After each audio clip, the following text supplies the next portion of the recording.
এই জাদুবিদ্যা সত্য।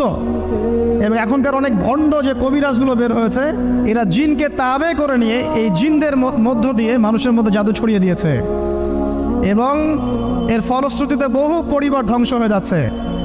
এই জাদুবিদ্যা সত্য। আরো একটা জিনিস সত্য, নবী সাল্লাল্লাহু আলাইহি ওয়াসাল্লাম বলেছেন, ইন্না আইনাল হক, চোখের নজর সত্য। নবী করিম সাল্লাল্লাহু আলাইহি ওয়াসাল্লাম বলেছেন চোখের বদনজর সত্য। এই যে আমরা বলি ফেসবুকে এত বেশি ছবি দিয়েন না ভাই, ছবি তুলেন না, ছবি তুলেন না, বারবার যে বলি নিষেধ করি। কারণ কি জানেন? একটাই কারণ, বিকজ চোখ লাগাটা সত্য। মানুষের চোখ লাগে, এই কথা শুনলে অনেক মজুমদাররা হাসবে না? কথা বুঝতে পারেন নাই? কিন্তু এটা সত্য, কারণ নবী করিম সাল্লাল্লাহু আলাইহি ওয়াসাল্লাম যা বলেছেন, সাদাকাল্লাহু ওয়া সাদাকা রাসূলুহুল কারীম।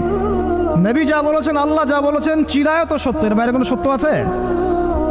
আচ্ছা দেখেন, আমি বললাম যে জাদুবিদ্যা সত্য,